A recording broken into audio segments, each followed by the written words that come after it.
This is a fan-generated show. If you'd like to support us, please go to jamieglazov.com. Also, don't forget to subscribe to our new Rumble channel. All your support is greatly appreciated. Hello, ladies and gentlemen. I'm thrilled to announce the release of my new book, Obama's True Legacy: How He Transformed America.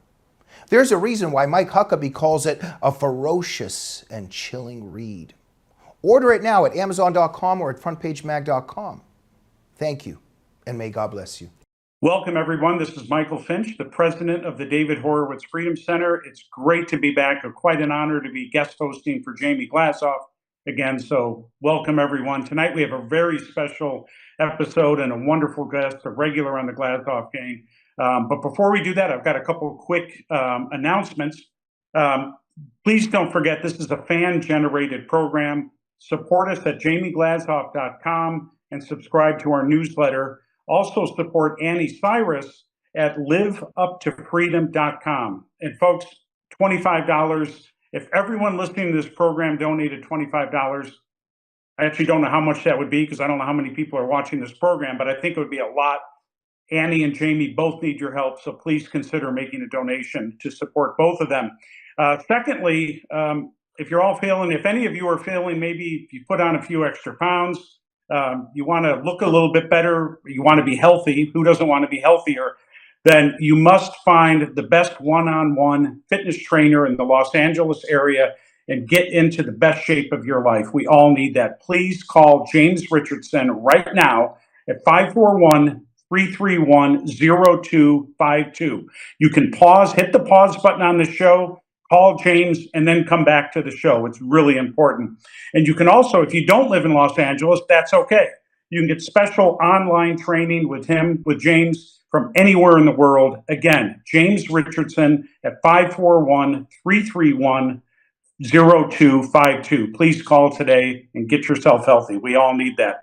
Robert, I'm not speaking for you, but I need to be a little healthier, so maybe we'll call James tonight as well. But welcome, Robert Spencer. Robert, I've introduced you, and we've been friends for a long time and colleagues. It's always great to see you, even on Zoom, especially on Zoom. So thank you for being here tonight. We've got a really, really important topic to discuss, but I won't do a long introduction, but Robert Spencer is the editor at Jihad Watch. He's also, which is a program, the David Horowitz Freedom Center. He's also a Shulman Fellow at the David Horowitz Freedom Center. He is the world's most renowned expert on Islam and a lot of other topics. Robert is the author of 29 books. That's amazing. I'm going to do a plug, Robert. I can't help myself. This is his latest book, Anti-Semitism, History and Myth. Folks, Dennis Prager, who's we all love Dennis, his quote, "I do not believe a more important book on anti-Semitism has ever been written." Please order this book. You can get it on Amazon. You can go to the bookstore at frontpagemag.com and order your copy today. So, Robert, I was going to say the only blemish on your otherwise perfect resume and profile is that you are a fan of the Sacramento Athletics. I think that's what they're being called this week. Who knows? They might be moving by next Friday. But we won't get into such depressing topics as the Athletics, so we'll steer away from that. Other than that, your everything is spotless and perfect. So thank you again for being here, Robert. I do have to say, Mike, actually, they're not called Sacramento. They're playing in Sacramento, but actually West Sacramento. But they're just the Athletics. They are, I think this is fitting for a state that's governed by Gavin Newsom. They are baseball's first homeless team. And they have no city in their name. It's just the Athletics. That is great. Anyway, you know. Well, we're stuck being fans of certain teams. Nothing can change that. So I do respect your loyalty tremendously. I'll see them out sleeping in tents on my front lawn. Yeah, you might. So, well, thank you again, Robert. Tonight we're going to talk about the continued worldwide persecution of Christians. Will it ever end? I mean, I wish we didn't have to have this conversation. I wish we could talk about something else. Unfortunately, this problem is not going away. And we'll talk about it over the next 40, 45 minutes or so. I don't anticipate it going away anytime soon. And I know you've written a lot about this. You've written a number of pamphlets for the Freedom Center. You've written books and articles. You've spoken on this. It's really frustrating that we can't seem to break through to a wider audience and the populace to affect change on this. We'll talk about that, maybe some of the reasons why the world has not addressed this or even seemed to be overly concerned about something that I know is a great concern to both of us and others. It's a wide topic. We're not going to be able to cover everything. We're going to do the best we can, but we'll hit the high points or the low points, the major points. And I would love to get your opinion. I've got a lot of questions. I wanted to kind of jump right in, if I could, with a kind of an update with the fall of the Assad regime in Syria. We've seen this. It's always there, but it made some international news with some of the Christians being targeted in Syria. How extensive that is, we can talk about. But could you maybe give us an update on what's happening in Syria today, and then how dire is the condition, the situation for the Christians in Syria? Yeah, Mike, just like in Saddam Hussein's Iraq, Saddam Hussein was a terrible tyrant and all that. Nobody's arguing that. But he was not a doctrinaire Muslim in terms of wanting to apply Islamic law. He had essentially a secular state in which Christians enjoyed almost equality of rights with the Muslims. Of course, that drastically deteriorated after Saddam was toppled. Same thing in Syria. In Syria, Assad was an Alawite.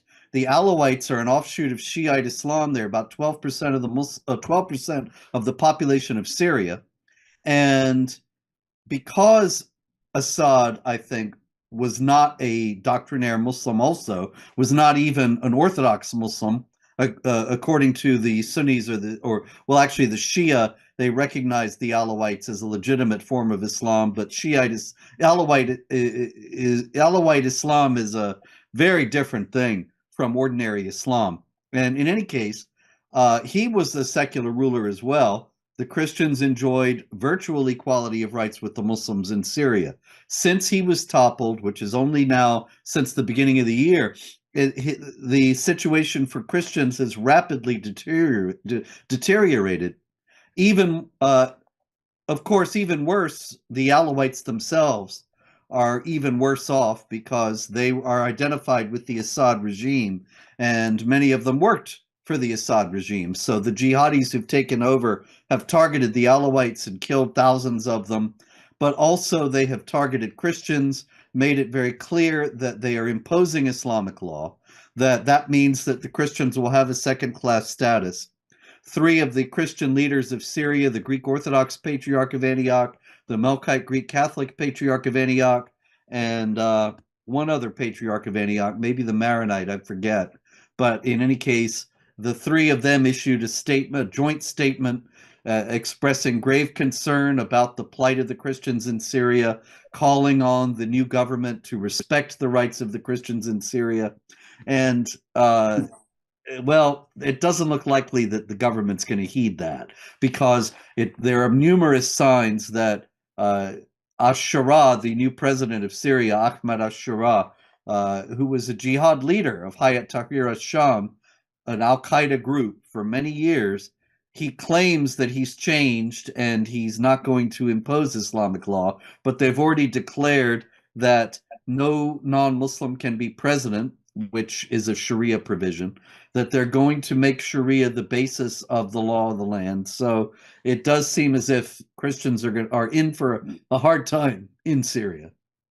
Well, one of the obviously unintended bad consequences of the invasion of Iraq, and I don't think any of us are losing sleep with the fact that Saddam Hussein was overthrown and killed. He was a tyrant and killed a lot of his gassed and killed and tortured a lot of his own people, but he did offer at least some protection of Christians, and it's maybe the Christians were not necessarily pro-Ba'athist Party. I don't think the Christians in Syria are necessarily in love with Alawite Shia theology, but they were given some protection.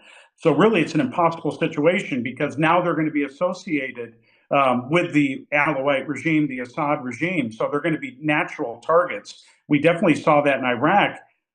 Maybe you could comment on that. But a lot of the Christians that were displaced in Iraq, and I don't know the numbers of Christians that were in Iraq under Saddam Hussein and how many remain. Many of them fled overseas. Some of them came to the United States and so forth, but many of them fled to Syria. With what's happened in Syria, where do the Christians go? I mean, where is the safety valve, or are they stuck? I hope that there's some answer to that is at least to some degree acceptable. But I'm afraid that they really don't have any place to go. The place where Christians have fled persecution from places such as Iran and elsewhere in the Middle East, up until recently, has been Turkey. Now, the Christians of Syria are in a very difficult position because Turkey is behind Ashura and the jihadis who have taken over in Syria. And so it's very unlikely that the Erdogan regime in Turkey is going to give them refuge from the Syrian regime that they're propping up. And if they don't have Turkey to go to, well, there's Jordan, but Jordan is a place where there was tremendous support for ISIS.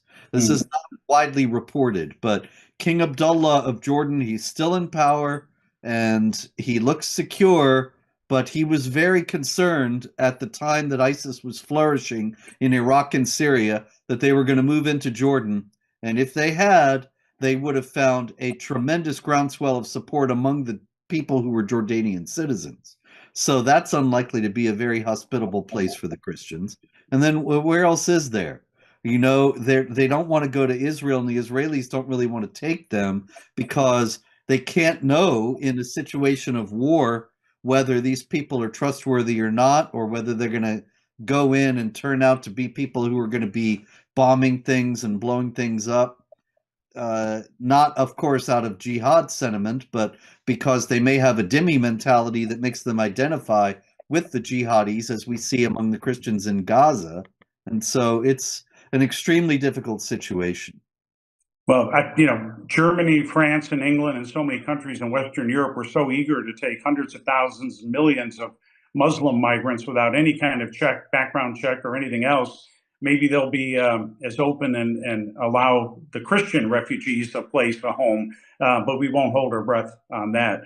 Robert, I want to ask, we're focused here, talking about Islamic countries primarily, but, and we'll talk about China a little bit later if we have time, but China's, it's not only Muslim regimes that persecute Christians. China's had wide persecution of Christians. Communism in general has been persecuting Christians by the millions since 1917. So we know that this is not an exclusively Islamic issue, but what is it about, what is it about Islam where we see this continual targeting of Christians in Africa and the Middle East and around the world? What can you tell us or educate us about why what is it about Islamic theology that seems to target Christians so extensively? Mike, that's a very important question. The theology of Islam mandates that you are going to prosper in this world as well as the next if you obey Allah, and you're going to suffer in this world as well as the next if you disobey Allah. The Christians are in a perpetual state of disobedience to Allah because they commit the worst sin of all. The worst sin, according to Islam, is not murder or rape or anything of that kind. It's shirk. Shirk is associating partners with Allah. That is, you worship somebody alongside Allah. And according to Islamic theology, Christians, when they say Jesus is the Son of God, are guilty of shirk. So they're the worst sinners, and thus Allah has to punish them. Now, it's not that the Muslims are sitting back and waiting for Allah to punish the Christians. Allah says in chapter 9, verse 14 of the Quran, fight them, and Allah will punish them by your hands.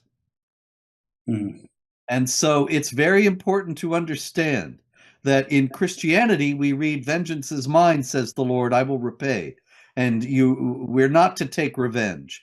But in Islam, the Muslims are the executors of the wrath of Allah on earth. And so it's the Muslims' responsibility to make the Christians suffer so that they see the fruits of their rejection of Allah.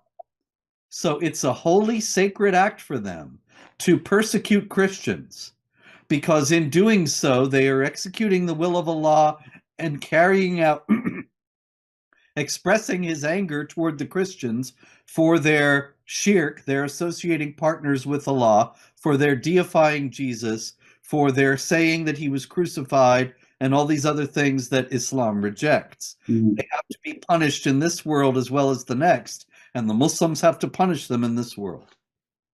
Wow. Well, Christians have been persecuted for 1,500 years under Islamic rule, sometimes more extensively than others. And I guess one question that I would ask, Christians had been, they were being persecuted. They were dhimmis in countries like Iraq and Syria since, the year 500 or, thereabouts. But they had been surviving in these countries in some form, even as a kind of underclass citizens, but they had survived in these countries, in many Islamic countries, at least somewhat. And in the 20th century, and particularly in the last few decades, 50 years, we've seen really almost the elimination of Christian communities in countries where they had survived at least at some level for well over 1,000 years. What's happened in the last in these recent decades in our lifetimes that has seen the elimination of many of these Christian communities? What you have is, in Islamic theology, the idea that the Christians, as well as other people of the book, the Jews, the Zoroastrians, and some others, the Christians have to submit to the rule of the Muslims, pay the tax, the jizya, and submit to various other humiliating and discriminatory regulations that make sure that they suffer in their daily life and make sure that they feel degradation so that they will turn to Islam and so that they will be punished, as I was just explaining. Mm-hmm. So all through history, as you were outlining, from the Islamic conquest, the Arab conquest rather, in the mid-7th century, all the way up into the middle of the 19th century, the Christians in Syria and Iraq and elsewhere would pay the jizya, would accept second-class status, and then they were allowed to live. And so those communities survived all through those centuries. They were vastly diminished. If we went back to the 7th century, you would find many more Christians in Syria than there are today or than there were during the Assad regime. If you go to Egypt, Egypt was 99% Christian when it was conquered in the 630s, and now it's about 6%. And all those Christians, they didn't just leave.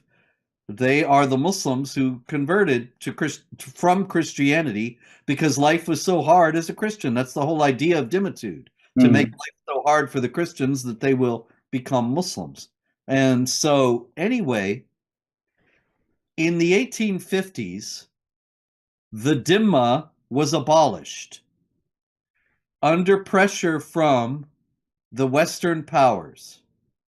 And this is because the French and the British wanted to go to war with Russia. This is at the time of the Crimean War.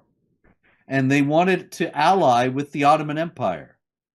And they knew in those days, they were much healthier societies than they are today. They knew that if they allied with the Ottoman Empire, that their people would rise up in revolt and say, how could you ally with the Turk who has been killing Christians for centuries and who we fought in the Crusades? And they weren't ashamed of the Crusades in those days. How could you do this? And so the French and the British went to Constantinople, it was still Constantinople in those days, and told the Sultan, you have to give equal rights to the Christians. You have to abolish the dhimma, the contract of protection. You have to make it so they don't have to pay this tax, and they're citizens like everybody else. And the Sultan, because he needed them like as much as they needed him, he said, okay. And so It was also abolished in Egypt at around the same time. And the whole Islamic world stopped collecting the jizya and stopped enforcing dhimmi status on the Christians. And so at the dawn of the 20th century, you have these nationalistic movements, and then you have the resurgence of jihad as a reaction to the nationalistic movements. And then the jihadis look around in their countries and they see these Christians, and they're just living like everybody else. Mm. And they are acting as if they're ordinary people and that they have equal rights with the Muslims. And this is a grave insult to Islam, because what do the Muslims have to do? They have to punish the Christians and execute the wrath of Allah. Allah will punish them by your hands, says the Quran. And so they started to fight them and kill them. Wow. And see, the idea is once they establish an Islamic state, then they can offer dimitude to the Christians and subjugate them again and make them pay the tax. But as long as there's no Islamic state, then they have to go to war with the Christians and wage jihad, and that's why they've decimated the Christian communities in recent years. That's fascinating, Robert. I didn't know all that history. The Ottoman Empire was in such a weakened state. They probably felt, I'm sure they didn't want to get rid of, but they probably didn't have a choice, and they needed the support to, otherwise the Russians certainly had designs on taking Constantinople. So, but yeah, that's really fascinating. And that leads into a follow-up question about Christians in the East that I'll do. We're coming up on a break, but before the break, I want to ask the Christians. I don't know what the numbers. You're so good with numbers, but what was the Christian population in the current West Bank? Let's say in the mid 20th century. What percentage of the population was Christian in the West Bank? Actually, you got me, Mike, because I don't know the numbers offhand, but I can tell you that the population of Christians, as well as the population of Muslims in the West Bank and in Gaza, only grew after 1948. Did not decrease. Okay. The Christian population actually flourished under the rule of the Israelis, but at the establishment of the Palestinian Authority and with the Oslo Accords in the 90s, and then the unilateral withdrawal of Israel from Gaza in 2006, after that, you have seen a dramatic decline in the number of Christians, not once they were once again under Muslim rule. And so it's just by the numbers you can see it, that under Israeli rule the Christians were able to grow, and under Islamic rule their numbers are diminishing again. Well, you've educated me yet again, Robert. I had no idea. I just assumed it had always been a large community. So that's really interesting. And now I have several questions I want to address with you. That just every comment you make leads my mind to more questions. So we're going to have a lot more, and we'll continue. But it is time for a sponsor break. Ladies and gentlemen, we'll be back in just a moment. I hear every day about the products you all wish MyPillow carried. Well, guess what? We probably do. Slippers, bathrobes, pet beds, blankets, mattresses, sleepwear, loungewear, duvets, comforters, pot holders, aprons, oven mitts, and so much more. And they're all on sale. For example, get our best-selling standard MyPillows for only $14.98. Body pillows, $29.98. 6-piece bath towels or kitchen towel sets, just $29.98. Multi-use MyPillow 2.0s with pillowcase, $9.98. Save $40 on our Spring Percale and Giza Dream bedsheet sets. Any size, any color, and so much more. So go to MyPillow.com or call the number on your screen. Use your promo code to save up to 80% on all MyPillow products. And I've never done this before. When you spend $100 or more, you're going to get 2 standard MyPillows absolutely free. Ladies and gentlemen, please, this is the sponsor and fan-based show. We need your help. I'm going to announce a couple of the sponsors right now. Please go to mypillow.com or mystore.com and use the promo code GG21. That GG is for Glazov Gang. We all know that. GG21. You can get a discount of up to 60% off all the amazing products. It helps both Mike Lindell and the Glazov Gang, GG. And also, and I have a personal interest in this one because I own one of these wonderful pieces of art. If you like one-of-a-kind handmade art, make sure you go to Luft Studio. That's LUTF Studio.com and purchase resin art pieces made by our producer, the amazing Annie Cyrus. Use promo code Glazov. The Glazov name is in a lot of these promos. The promo code Glazov to get special discounts. Again, I have a beautiful piece of art. You will be amazed. Go to LUTFstudio.com tonight. After you make that donation and after you call James Richardson to get healthy, maybe do all those at once. But a lot of promotions there. But thank you all. We kind of had lead-ins to a couple things, and I'm going to jump around just a little bit. We'll get back to the current situation in the West Bank and Gaza and Israel, allow me just for a moment to make a comment that will lead into the question, Robert. But the Christian world at large tends to either look the other way, ignore. I don't know if they don't care, but particularly the Western Christian world does not seem to pay much attention to what's happening in Syria and Iraq. And I'm not saying that's 100%. But there's a lot of just ignorance or looking the other way, kind of a blind eye to the plight of Christians in the East. And I have an idea about why that is, and I'd love to get your thoughts. I mean, we're Western Christians. We were raised in the West. We're educated under kind of a Western Christian culture. The Roman Catholic Church is based in obviously Rome, and then the Protestant Reformation started in Germany. It spread to England. And of course, the Puritans helped, colonize and settle the United States, the future America. These are Western Christians. So when we learn about Christianity, we tend not to look to the East. But at least for the first 500 years, 600 years of Christianity, the entirety of North Africa and the Middle East was Christian. I mean, there was Jewish settlements, but Islam did not exist. The great Christian centers of learning, the great cathedrals, Christianity was really almost exclusively, there was Western Christians, but the heart and the soul of Christianity lied in today's Middle East and in Turkey. We're not educated about that, and that leads me in, Robert, I'm going to do another plug. Robert wrote an amazing book called Empire of God, How the Byzantines Saved Civilization.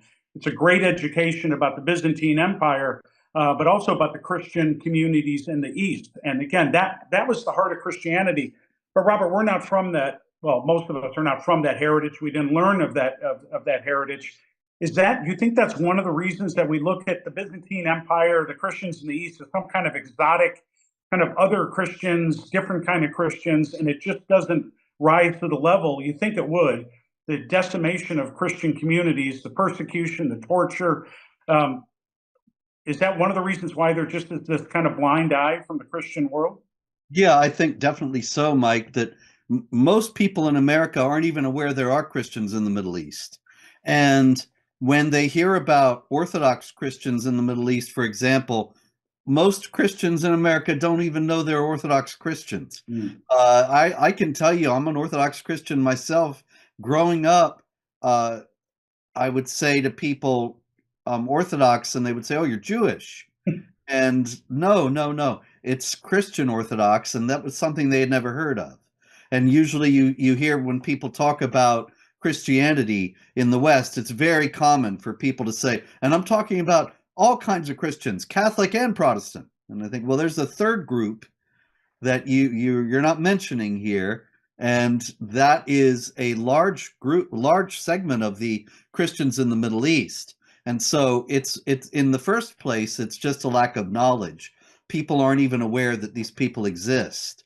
And also, I think there is a certain sectarianism about it, particularly among evangelical Protestants, but not only them, that they think, well, these people, they say they're Christians, but they're not really real Christians, or they're not full Christians. They don't really understand the fullness of the Christian faith, or they're not totally committed to the Lord, or something like that, so that they think, well, they bear the name, but we don't really have any special kinship with them any more than we would with the Muslims or anybody else. And so these are big problems that have led to a general indifference. Then there's a third big thing, Mike, that's got to be mentioned, and that is particularly in the Roman Catholic Church, but also among the Orthodox churches and also among Protestants as well, there is this idea that we can end jihad violence and end the Muslim persecution of Christians by having dialogue with Muslims. We can all just sit down and talk, and we'll get to be friends, and then everything will be okay. And this never works. As a matter of fact, dialogue is used by Muslim groups to inhibit talk of the Muslim persecution of Christians. I remember one time I was supposed to speak at a Roman Catholic organization, at a conference, rather, a Roman Catholic conference. And the bishop found out about it and canceled my appearance and explained that if I were to come and speak about the Muslim persecution of Christians, it could harm the wonderful dialogue they're having with Muslims. And yet that dialogue hasn't saved one Christian from being persecuted or one church from being destroyed. It's just actually a means to prevent discussion of that.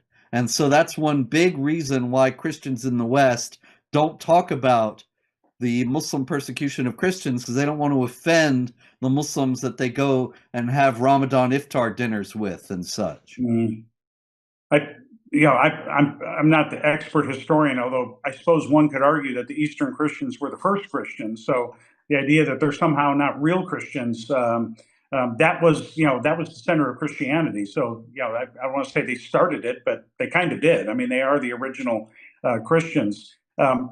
I mean, this is just kind of an observant thought.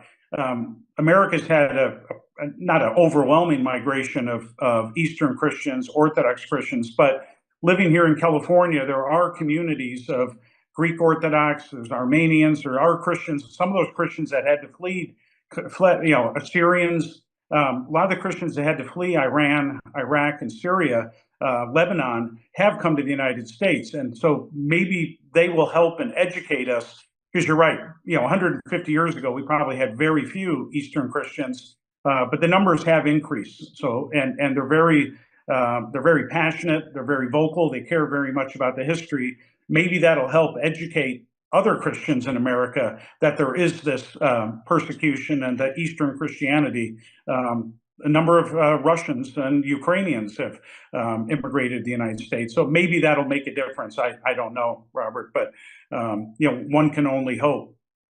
I wanted to go back and talk about the current situation in Israel, because there's a lot of misinformation, and unfortunately some of the information that we're getting is coming from conservatives who are, have taken kind of sides in the Israel-Palestinian debate, and have taken the side of and supposedly supporting the Christians of Palestine, but taking shots at Israel, that somehow Israel is the one that persecutes the Christians, that it is not the Muslims in the West Bank that are persecuting Christians. How tenuous? I mean, we talked about the threat of the Syrian Christians. I don't know if there really is much of a Christian community in Gaza. It's got to be very small. The one in the West Bank is not much larger. I do know that Bethlehem, you're right, it was, I think you're right, it was after the 40s when Bethlehem had a larger Christian community. How dire is the life of Christians in the West Bank and Gaza? And how do we combat that when we have people, even on our own side, who tend to take the Palestinian side and are saying that it's Israel that is the one that attacks and is persecuting or making life difficult for Christians? How do we fight back on that?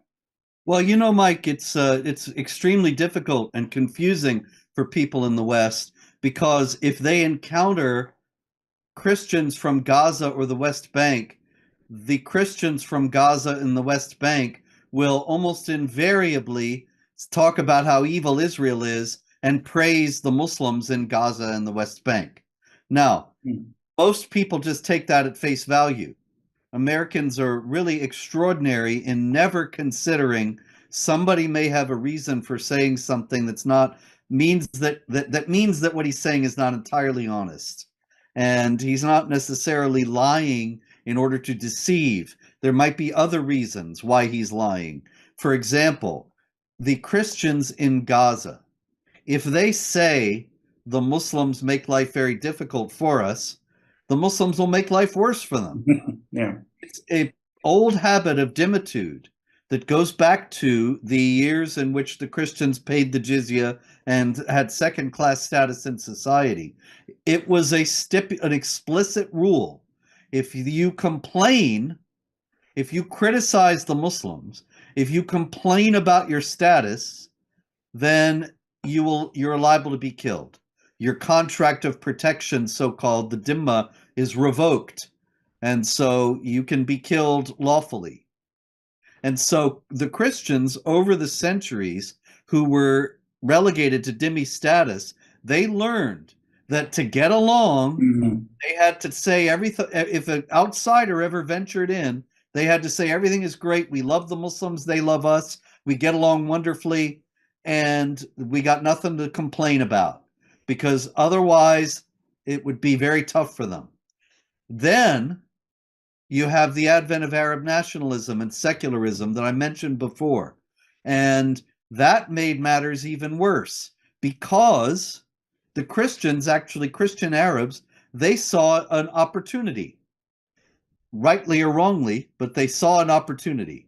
And Michel Aflaq, who was a Christian Arab, and others in the early 20th century, they formulated a whole idea, a whole philosophy of Arab nationalism. We are all Arabs together, Muslim and Christian. And they thought that by doing this, they could create the basis for a society in which Christians would have equal rights. No more Islamic law, but we're all Arabs. We'll have an Arab society. And so there was the Arab Republic of Egypt. I think it's still officially called that. And the United Arab Republic, which was a federation between Egypt and Syria, and other Arab states that came, the whole Ba'ath movement of Saddam Hussein and Assad, that was Arab nationalism. That's one of the reasons why they were secular and not mean to the Christians. It was Arab nationalism originated with Christians who wanted to try to use it to gain equal rights. But what it's ended up being now is that Christian Arabs identify totally, for the most part, not all, but for the most part, with Muslim Arabs and adopt the Muslim Arab perspective. So they come to the United States and they say to Christians in the United States, gee, we had it terrible. The Israelis are so terrible, and we have to fight for the liberation of Palestine, and so on. And they sound just like the Muslims. And so if the Christians in America don't realize that this is a long-standing cultural habit, a tactic to survive, they're going to just take it at face value. But the fact is, if you look at life in Israel, the Christians do not have deprivation of rights. They're not second class. They don't have elements of society cut off from them.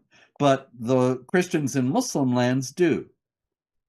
Yeah, that Arab nationalism didn't work out that well for the Christians, as it turned out. Maybe a bad decision. You can understand maybe why they went that direction, but probably a bad move. You answered my question. It's an obvious question. I think the answer should be obvious for everyone, although it's not. How are Christians treated in Israel? It seems to me that they're treated, well, obviously a lot better than any of the neighboring Islamic countries, but they seem to have full equal rights. And I think people need to be reminded of that, because we're being fed very different information, misinformation, that Christians are somehow hounded and hunted and persecuted in Israel, which that couldn't be further from the truth. And I think you just answered that. So I think you're concurring with that, Robert. But I wanted to, and we only have a few minutes left, but well, I guess I have two questions. I want to just touch on China. There are millions of Christians. There's 1 billion people in China. There's millions of Christians in China. There seemed to be an opening, when the economy was opening up. They didn't really open up politically, but Christianity was thriving at one point. It seemed to be growing in China and they could be at least reasonably open. With the pullback on human rights and civil rights in China, in all aspects, it seems that the Christian, at least what I've seen, the Christian communities kind of had to go underground. You have a lot more house churches than you do open churches. The communist government infiltrates the churches. They monitor all the churches, monitor Christian groups. And I wanted to, and we mentioned, talk about the Catholic Church. Where is the Pope? Where is the Catholic Church? Because a sizable portion of that Chinese Christian community is Roman Catholic. Where is the Pope with all this persecution going on in the world? I mean, he's completely AWOL, at least from what I've seen. Can you confirm that, or am I wrong? No, I wish you were, but unfortunately that is the case. And in China, he betrayed the Catholics who did go underground and kept the faith amid very difficult and terrible, horrifying circumstances. Instead of going to the Chinese Communist government and saying you have to give these people some semblance of a decent life or equality of rights, instead he made an official agreement with the Catholic hierarchy that the Chinese communists had put together that was not underground. Now, this is a extraordinary thing for him to have done, because the official Catholic Church in China, just like the official Protestant, the Three Self Church it's called, they are agents of the Chinese government. And they teach Chinese communist thought as it is in its present form in the churches. They insist that I've seen pictures of churches in China where you would expect to see a picture of Jesus on the wall, and it's a picture of Xi Jinping.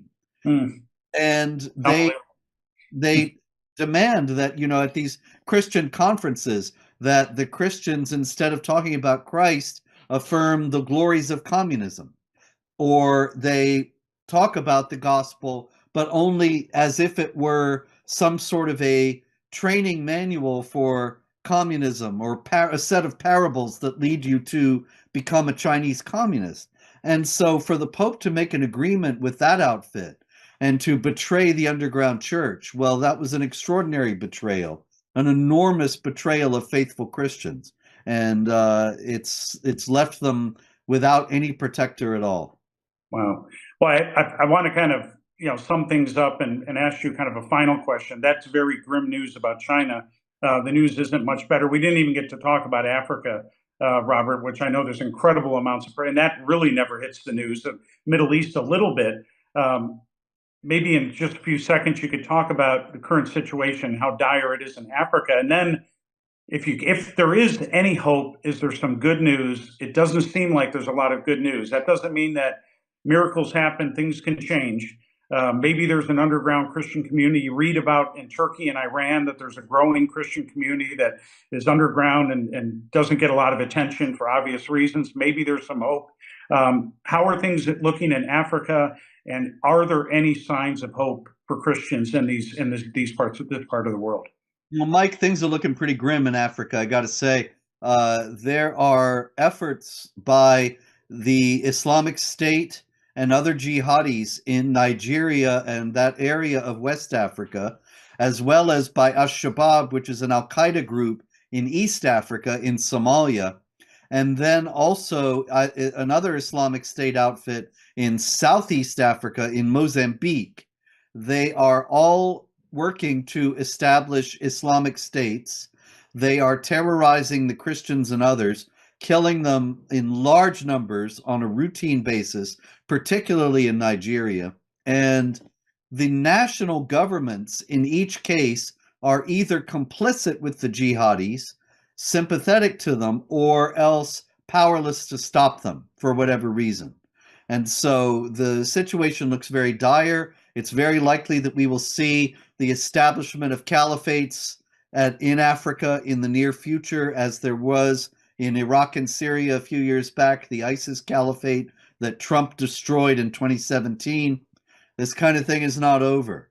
But there is a great amount of hope, and that really is on the internet to start with.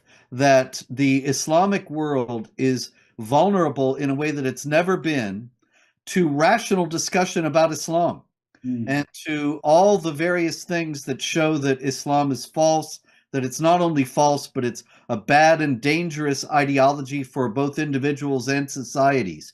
And this information, because of the internet, is getting into places it never would have gotten in before. Strongholds of Islam, the very centers of Islam, Saudi Arabia, Pakistan, Iran, and so on.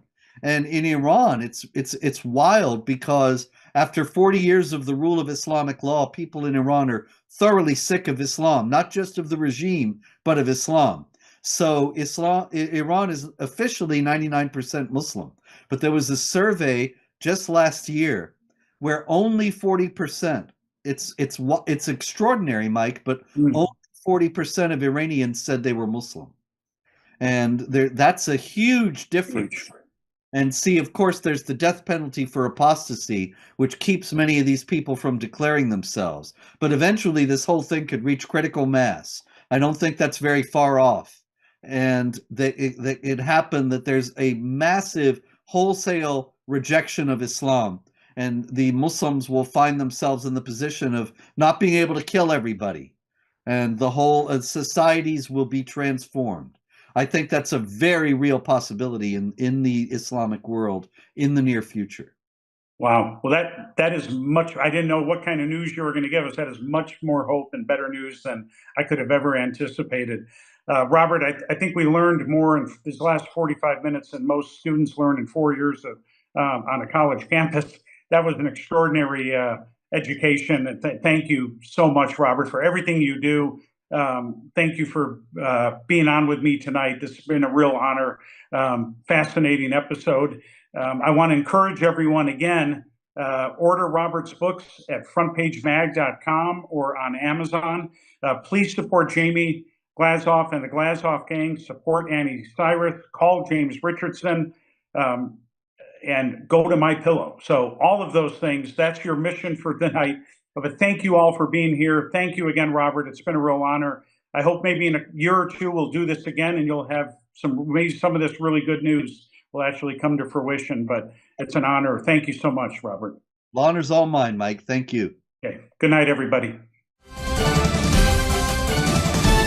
This is a fan-generated show.